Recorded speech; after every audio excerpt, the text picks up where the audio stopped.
Tenemos la grabación en este momento y en la pantalla tenemos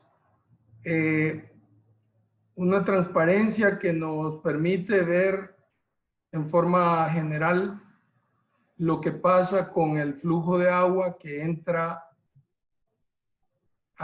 por las raíces de las plantas y que circula en el xilema a través de toda la planta. Esto ya lo discutimos, pero quisiera revisar en unos par de minutos qué es lo que pasa a nivel fuera de la raíz. El potencial hídrico es mayor y dentro de la raíz, como lo tenemos aquí en esta flecha, el potencial hídrico se va haciendo cada vez menor. Aquí a nivel de la raíz podemos ver datos en donde en el suelo tenemos negativo 0.3 y luego tenemos al pie del suelo, en este punto de acá, tenemos a este nivel del suelo acá, tenemos más o menos 0.6 en el ejemplo que tenemos acá. Eso puede variar de planta a planta, de cultivo a cultivo, pero para el ejemplo que tenemos va de 0.3 a 0.6 negativo, o sea, va haciéndose cada vez más negativo. Aquí a nivel de la primera rama, voy a poner esto acá, a nivel de esta rama, tenemos menos 0.8, negativo 0.8, o sea, se va haciendo más negativo. A nivel de la altura de la hoja, a nivel de el centro de las ramas tenemos negativo 1.0, ¿ok? Luego tenemos a la altura de la hoja, tenemos negativo 0.7, digamos acá, ya a nivel de las hojas, por fuera, por dentro, y por fuera en el aire, el agua que sale de las hojas a este nivel, agua que sale por los estomas en forma de vapor de agua. Aquí lo tenemos aquí. Voy a encerrarlo en un círculo todo esto. El agua está saliendo por los estomas en este cuadrito que vemos acá. Y las presiones, de acuerdo a este ejemplo, en este árbol que es probablemente 80 metros de altura, tenemos presiones negativas de 10 negativo hasta 100 negativo. O sea, unas presiones extremadamente altas.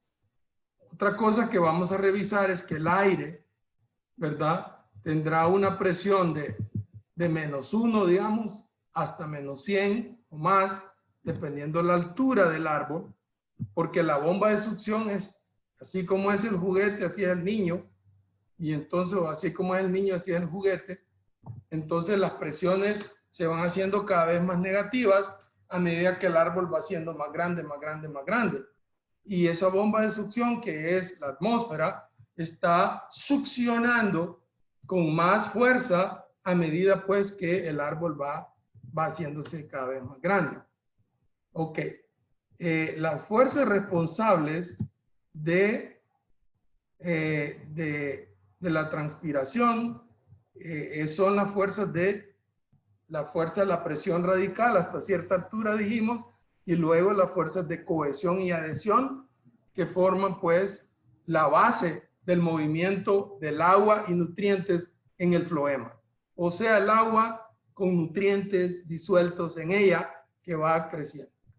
La transpiración, dijimos que es el fenómeno que permite que esta agua que entra a la raíz, de la cual el 99% de ella se pierde en este fenómeno que estamos viendo aquí. Voy a encerrarlo en un círculo.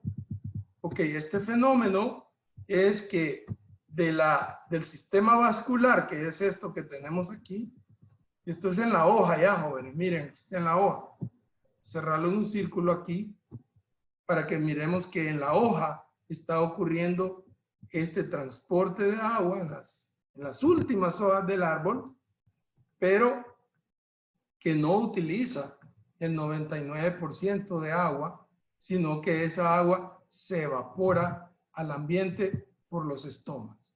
Vean, tomen tiempo para ver eso y grabárselo en sus mentes, porque esto es lo que hace el proceso de transpiración. Que tradicionalmente se ha pensado que la transpiración solo es mala. Ok, es mala en el sentido de que la planta tiene un sistema que es menos eficiente para el uso del agua, ¿no? Las plantas. Pero eso es un mecanismo que desarrollaron ellas para poder hacer que todo el agua suba hasta las últimas meristemos de crecimiento en las últimas hojas del árbol. De lo contrario, si la transpiración como sistema de transporte, como parte del sistema de transporte del agua, no hubiera existido, entonces el agua no llegaría a estos puntos terminales de las ramas y hojas de los árboles. Entonces, por tanto, ese es un aspecto positivo de la transpiración. La parte negativa es que de 100 galones de agua que absorbe ese árbol, esa secuoya, de esos 100 galones, 99% se van otra vez a la atmósfera. ¿Ok? Pero este intercambio de gases, acuérdense que el agua se pierde como en forma de gas, pero este intercambio de gases crea también un mecanismo para que entre el oxígeno y entre también el CO2 al interior de la hoja. Entonces también la ventaja es que la planta ha desarrollado el mecanismo de pérdida de agua a través de la hoja por medio de la transpiración, pero al mismo tiempo ha desarrollado ese mecanismo de doble vía en el cual sale vapor de agua y entra vapor de CO2 y, si queremos decir así, gas de CO2 y gas de oxígeno al interior de la hoja, que permite pues que haya metabolización de asimilados en el interior de la planta. Habiendo dicho esto, podemos ver que solamente el 1% del agua que entra se pierde por la cutícula. O sea, la cutícula es un mecanismo también, una estructura también desarrollada por las plantas que aportan el mecanismo de retener agua por toda la parte superior e inferior de la hoja. De lo contrario, la hoja perdería agua, demasiada agua, y no tendría mecanismos de regulación, y cuando nosotros regamos todo el agua se perdería. Ok, ¿cómo es o cómo ocurre el transporte de la savia ya elaborada? Perdón, vamos atrás. Vamos a regresar el cassette 30 segundos. De acuerdo a lo que presentó William, en la hoja se realiza lo que es el proceso de fotosíntesis, que incluye la formación de asimilados, o sea, la formación de azúcares. Estos azúcares son producidos en la hoja o en las hojas del árbol o de la planta del cultivo, y luego son llevados a través del floema a las diferentes partes de la planta. ¿Ok? Son llevados como savia ya elaborada para que sirva para realizar los procesos metabólicos que tiene la planta durante las diferentes etapas de crecimiento y desarrollo. Si no existieran estos asimilados, o si existieran en las hojas, una vez ya elaborados, y no fueran distribuidos en el resto del organismo, de la planta, entonces la planta tendría crecimiento de hojas, pero no tendría crecimiento ni desarrollo de todos los demás órganos que se desarrollan en la planta. Llámese meristemas de crecimiento, o yemas, llámese frutos, llámese semillas, llámese estructuras de reserva en la raíz. Todos estos órganos que desarrolla la planta no serían desarrollados, no serían elaborados por la planta debido a que no hay pues ese transporte o circulación de esa savia ya elaborada. Entonces, el siguiente objetivo en este momento es explicar claramente el proceso de transporte o asimilación de estos, transporte y descarga de estos nutrientes elaborados. El principal sistema de transporte de la savia elaborada es el floema. En clases anteriores de anatomía del tallo, vimos lo que contiene, ¿verdad? Un tubo o un tallo en la parte llamada el floema. Sabemos que contiene el xilema también, y es importante, y lo voy a encerrar en un círculo. Ya está en un cuadrito, pero yo lo voy a encerrar en un círculo, este círculo de acá, para que ustedes vean que la tubería que conforma el sistema de transporte en una planta o en un cultivo están a la par, o sea, están juntos, tanto el floema, el xilema como el floema, ¿ok? En una planta que tiene un sistema vascular. Entonces, el sistema vascular entonces está conformado para que, de tal manera que tanto el agua con los nutrientes de la savia no elaborada circulen en toda la planta, y una vez que esa savia ha sido elaborada, o sea que los azúcares han sido sintetizados por la hoja, por las hojas de la planta, entonces regresen a los diferentes áreas de almacenamiento, llamados también sumideros. La hoja es un área de síntesis o fuente, una fuente de asimilados, y las demás partes a las cuales el floema lleva esa savia elaborada se llaman también áreas de almacenamiento o de sumidero de asimilados. Entonces aquí tenemos el sistema de xilema al lado izquierdo. Aquí lo estoy señalando con el mouse, y luego tenemos células parenquimáticas, que estas dos, estas de acá del xilema y estas células de acá del floema, parenquimáticas, y luego tenemos la tubería que conforma los haces del xilema, que está compuesta de tubos cribosos que habíamos visto, o vasos cribosos, y células del parénquima, y más adelante vamos a ver células acompañantes. Ok. Habíamos mencionado ya en la clase anterior que el movimiento del agua y los nutrientes que vienen de la raíz es el movimiento ascendente, o sea, un transporte hacia arriba. Y que cuando va a las ramas nunca están en un ángulo de 90 grados, sino que están siempre buscando hacia arriba, ¿no? Por la gravedad. La gravedad, las ramas crecen antigravitacionalmente y las raíces que crecen a favor de la gravedad. Entonces, como las ramas van hacia arriba, todo el transporte del xilema va hacia arriba. Pero el floema, a diferencia del xilema, el transporte generalmente va hacia abajo, pero también puede ir hacia abajo o hacia arriba, dependiendo de la necesidad de asimilados que tenga la planta. Entonces, doble vía en el floema y una vía en el xilema. Esas son diferencias básicas, anatómicas o funcionales, fisiológicas, que tiene el xilema versus el floema. Ok, una vez que estamos en el floema, vemos que en este caso solo es una descripción de los tubos que tiene. Aquí tenemos, en este caso, primero, el agua viene en este sentido, ¿verdad? Del xilema pasa al floema, y luego el agua con nutrientes.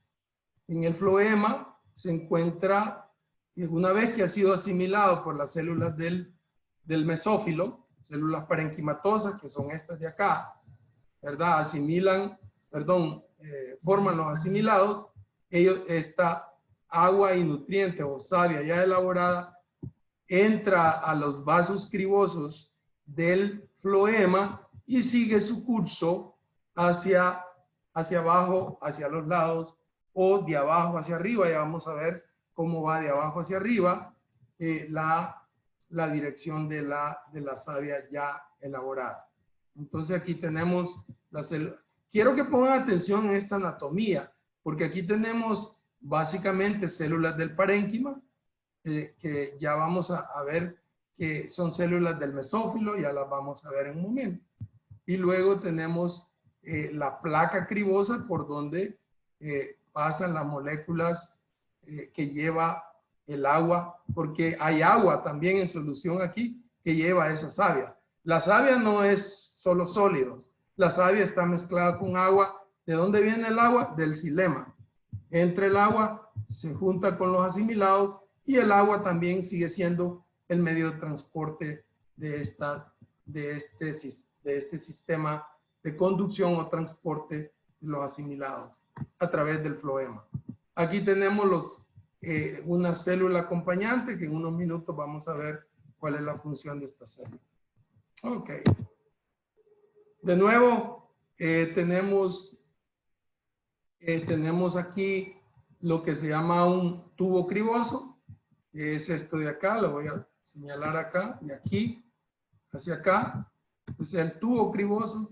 Al final del tubo criboso tenemos la criba o placa cribosa, y de ahí tenemos otro tubo criboso. Tenemos una proteína P, en un segundo vamos a ver qué es, y tenemos la célula acompañante, que es esta que vemos acá. ¿Okay? Esta es la célula acompañante. Ahora, la pregunta de ustedes en sus mentes dice, ¿para qué sirve la proteína P y para qué sirve la célula acompañante en relación al tubo criboso? Que el tubo criboso transporta los nutrientes. La célula acompañante realiza las funciones de descarga del azúcar. Los azúcares son descargados en esta célula acompañante, y la célula acompañante a su vez descarga el azúcar en el tubo criboso. Luego vamos a ver un diseño, un diagrama donde presenta todos en acción. Y la proteína P sirve para dar rigidez a ese tubo criboso cerca de la membrana celular. O sea, la proteína P es la que mantiene esa turgencia cuando el agua entra al xilema, al floema, claramente quiero decirlo. Esa proteína P se encarga de mantener esa turgencia que necesita el agua, el tubo criboso y la planta para poder circular más fácilmente en el floema. Vamos a comparar los tubos del floema con los tubos del xilema. En general, depende de la especie. Los tubos del xilema son más libres, no tienen placas cribosas así que retengan fácilmente el agua, ni tampoco tienen, y son más anchos. En general, el diámetro es mayor y el transporte del agua y nutrientes en el xilema es más rápido en forma general que en el floema. ¿Ok? Esas tres diferencias son importantes conocerlas, cómo están esas diferencias con respecto al floema. Dijimos que en el en el xilema no tenemos célula acompañante, no tenemos placa cribosa, ni tenemos proteína P. Consecuentemente, esas diferencias son esenciales para el funcionamiento del uno con respecto al funcionamiento del otro, a la fisiología del uno con respecto a la fisiología del otro. Volvamos otra vez al floema y vemos ahí que vamos a explicar mejor cómo funciona el transporte de asimilados en lo que es el floema. Esto es exactamente lo mismo, está señalando la cribosa. Perdón, me interrumpí. Sí. Tengo una pregunta. Sí.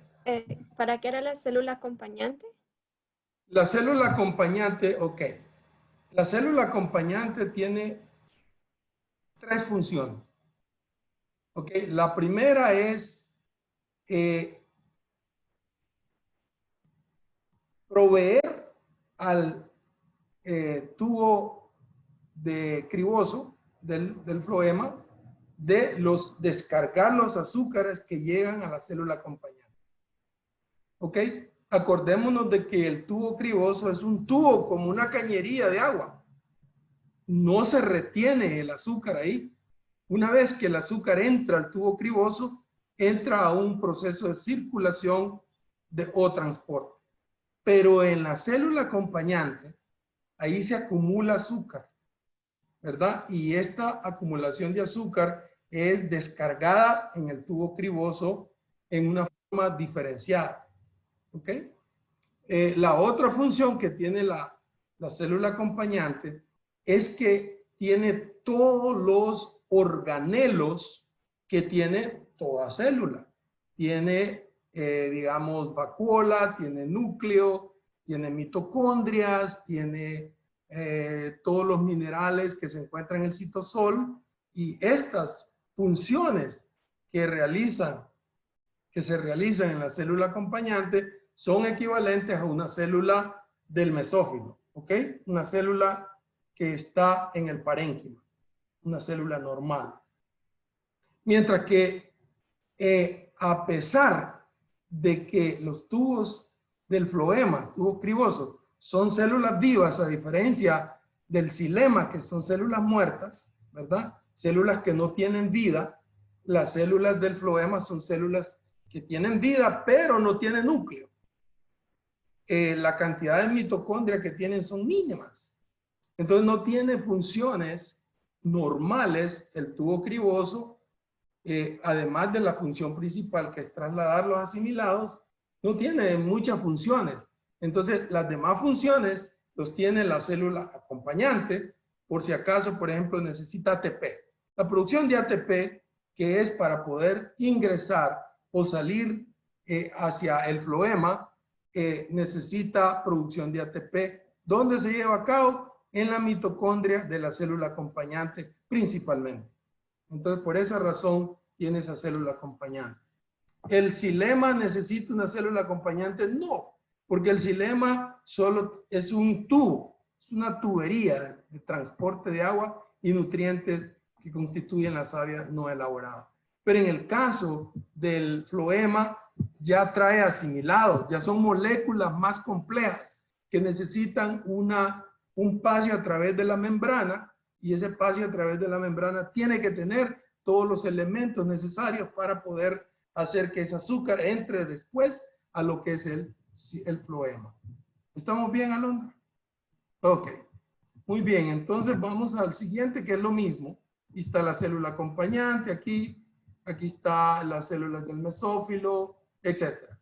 Entonces vamos a, de nuevo, esto de aquí es exactamente lo mismo, nada más que están rotulados el núcleo, están rotuladas las mitocondrias, ¿verdad? Las mitocondrias que a veces entran al tubo criboso, protoplastos, la mayor parte de los protoplastos están en la célula parenquimática del mesófilo, etcétera, ¿no? Entonces, y aquí sacan un tubo criboso solo para que pueda ver lo que son los poros, la placa cribosa y el tubo en sí mismo.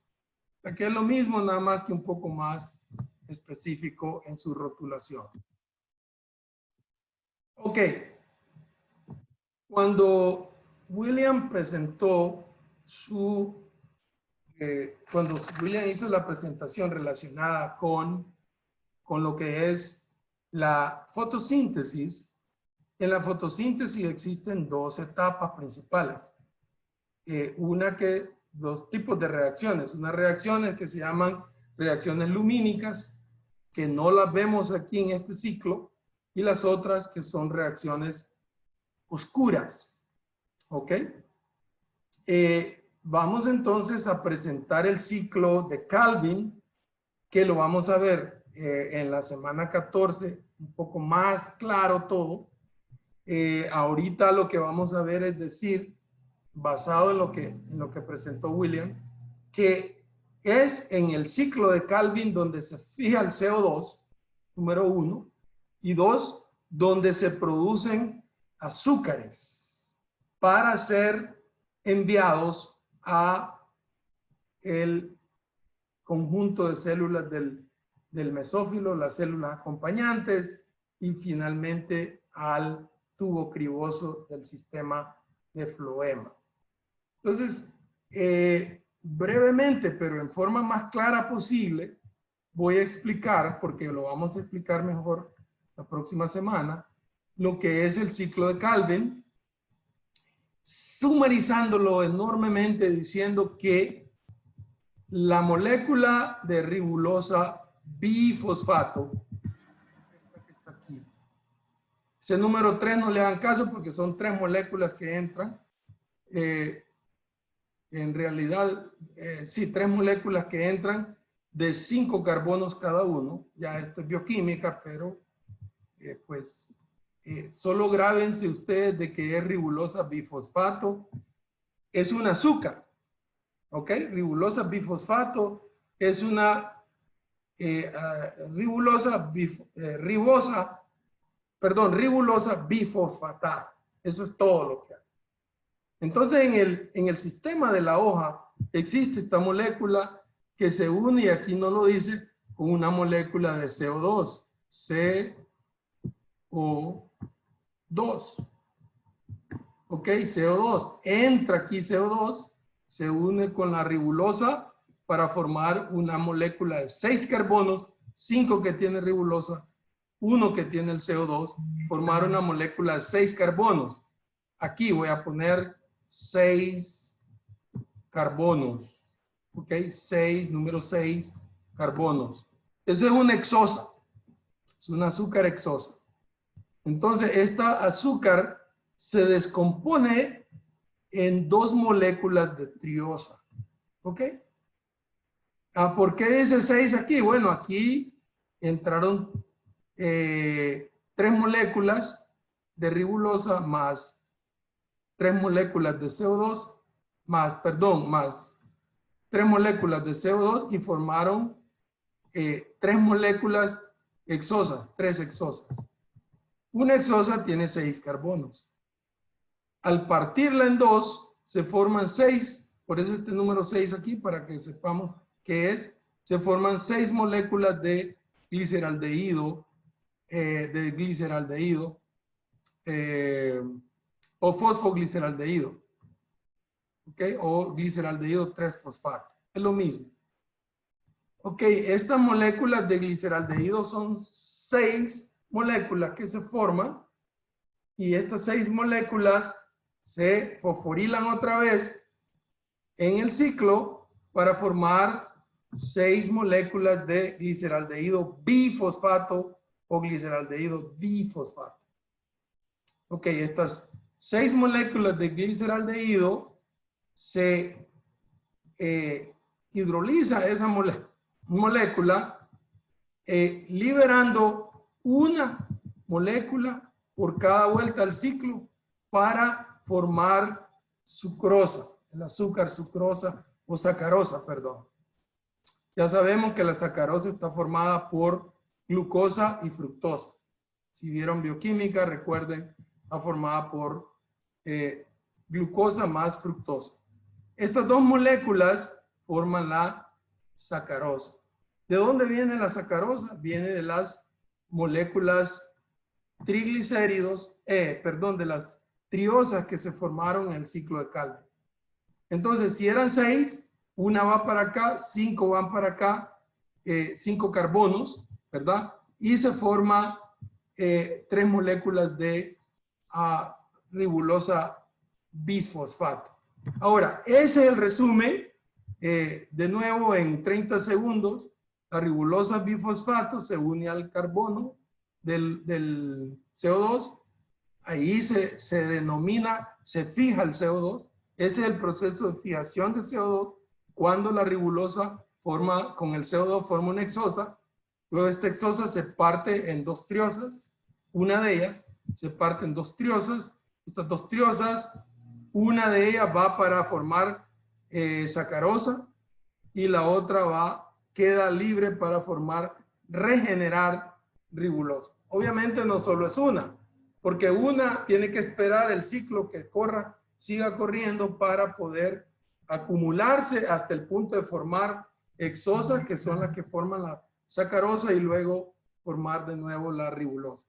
Entonces, aunque parezca complicado, el sumario de esto es que en el ciclo de Calvin ocurre lo que decía William, que es la síntesis de los azúcares.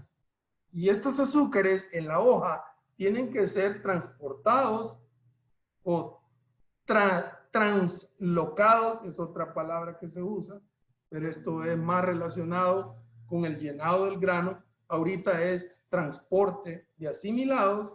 ¿Qué son asimilados? Bueno, son las moléculas que se forman de la fotosíntesis en la hoja. A eso se le llama asimilados. Estos asimilados entran por un proceso que vamos a explicar aquí. Entran de la hoja al sistema de transporte, el floema, y va a los diferentes lugares de almacenamiento, o lo que también le llamamos sumideros. Quiero parar aquí para ver si hay alguna pregunta, por favor, antes de continuar. Muy bien, entonces tenemos este esquema, ¿verdad? En el cual tenemos este cuadro verde que lo voy a pintar, este cuadro verde que lo quiero pintar de un color verde, pero veamos más verde. Entonces, perdón, pintar más verde, digamos acá. Entonces, este cuadro que ustedes están viendo acá, voy a tomarme el tiempo porque esto es importante entenderlo. Todo este cuadro verde es la hoja, ok, todo este cuadro que tenemos aquí es la hoja. En el background, en la parte de atrás, tenemos la hoja. ¿La hoja de qué? Este cuadrito lo cortamos y este cuadrito de acá de la hoja representa pues el pedazo de la hoja. Ok, los azúcares, dice ahí producción de azúcar en las hojas de la remolacha, en este ejemplo. Estos azúcares que se producen en las hojas de la remolacha entran al floema y aumentan la concentración de azúcares en el floema. ¿Ok? Al aumentar la concentración de azúcares en el floema, en la parte de síntesis de la hoja, entonces a nivel de la hoja hay una gran concentración de azúcares. Estos azúcares, a medida que se van concentrando en la parte de la hoja, van creando un diferencial de concentración, donde en las hojas hay mayor concentración de azúcares, y en los sumideros, el sumidero lo voy a pintar en amarillo para que veamos el sumidero aquí, que es este de acá. Ups, no me pinten en amarillo. Ok, bueno, vamos a hacerlo un círculo y vamos a encerrarlo en un círculo rojo, el sumidero de la zanahoria. Lo mismo puede ser la yuca, lo mismo puede ser el plátano, nada más que está aéreo el plátano, el elote, las vainas de frijoles, todos esos son sumideros. Pero en este caso estén en la parte del suelo. Ok, la remolacha. Dije zanahoria, perdón, remolacha. Entonces en la remolacha azucarera se acumula azúcar debido a que inicialmente a nivel de la hoja, que es el área de síntesis, se acumula mucha azúcar y tiene que ser transportado de áreas de mayor concentración aquí a nivel de la hoja hacia áreas de menor concentración aquí a nivel de la remolacha. ¿Ok? La remolacha es este cuadro que está aquí, lo voy a pintar en rojo. ¿Ok? Todo este cuadro que ven aquí es a nivel de la remolacha en la parte de abajo, dentro del suelo. Entonces, una vez que los azúcares viajan de aquí hacia abajo, entonces ya van acumulándose en la remolacha, va aumentando 2%, 5% de azúcar, 7%, 10%, 12%, hasta ahí. La remolacha tiene entre un 7 y un 12% de azúcar. Y ya no más, ahí hasta ahí llega. Una vez que en la remolacha se acumula toda ese azúcar en el almacén, que es la remolacha, o en el sumidero, que es la remolacha, tiene que el resto de la savia que viene hacia abajo, tiene que irse a otras sumideros. Ya una vez que la remolacha se llena, se va a las hojas, va para arriba, va a las hojas, o va a los meristemos de crecimiento, o va a los tallos, o va a las semillas, o va a donde sea, porque ya el floema está cargando, carga el elote, carga la vaina de frijol, carga la vaina de soya, carga el plátano, carga todos estos que son sumideros, a los cuales se lleva esa savia elaborada. Ahora, ese es los azúcares. Para terminar la sesión de hoy, vamos a ver el agua. ¿Qué pasa con el agua? El agua en el floema no solamente tiene la función de mantener túrgido el floema o las hojas, no, de ninguna manera. Esa agua, la turgidez es en el floema, el xilema, perdón. El xilema mantiene túrgidas las hojas porque el xilema llega hasta las hojas. Descarga el agua hacia el floema y esta agua del floema es la que contribuye a que la savia ya elaborada se transporte a las diferentes áreas donde se transporta. El agua ya, la sangre en nuestro cuerpo es equivalente al agua en el floema. La sangre en nuestro cuerpo lleva los nutrientes que han sido bombeados. La sangre lleva una presión, así bombeada por el corazón, y la lleva a todos los lugares distantes de nuestro cuerpo, incluyendo ahí al final de la punta del dedo gordo del pie. Entonces, es la sangre. La savia ya elaborada en el floema, los tubos sanguíneos equivalen a los tubos del floema para poder llevar esos nutrientes ya elaborados a las diferentes partes del cuerpo de la planta, como la sangre, a las diferentes partes del cuerpo humano o del animal. Entonces, exactamente, una vez que las hojas continúan la síntesis de asimilados, estos asimilados siguen siendo llevados a las diferentes partes de la planta. Entonces, cuando el agua que ha transportado esos asimilados se llena en las partes de los sumideros, genera una presión para salir, porque los sumideros están llenos de agua. Entonces, esa presión para salir obliga a que el agua salga del floema y entre otra vez al xilema. ¿Por qué el agua tiene que ir al xilema? Porque allí la conducción del agua es más rápida, más fuerte, más rápida.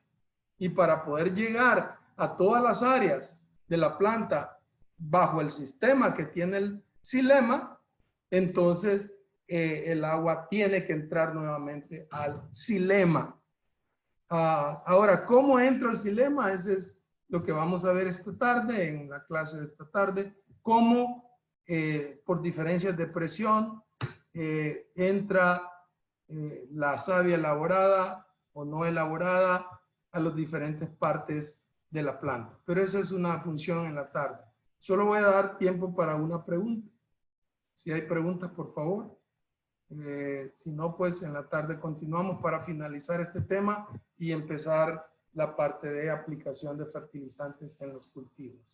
Al final de este tema yo voy a hacer una relación en un cultivo, ¿verdad? En un cultivo para que miremos cómo es la fisiología de todo eso que es la translocación de nutrientes, transporte de asimilados, descarga de asimilados y retención de asimilados, los factores que influyen para que estos asimilados que lo mencionó William, que la temperatura, el estrés hídrico tienen incidencia en la translocación o la asimilación de los sumideros.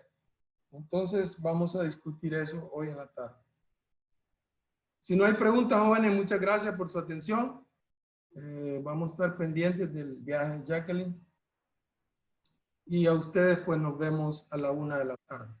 Muchas gracias por su atención. Ok, doctor. Pase buen provecho. Gracias, doctor. Gracias, doctor. Igual, Gracias, doctor. igual. Gracias, doctor. Buenas tardes, doctor. Gracias, buenas tardes.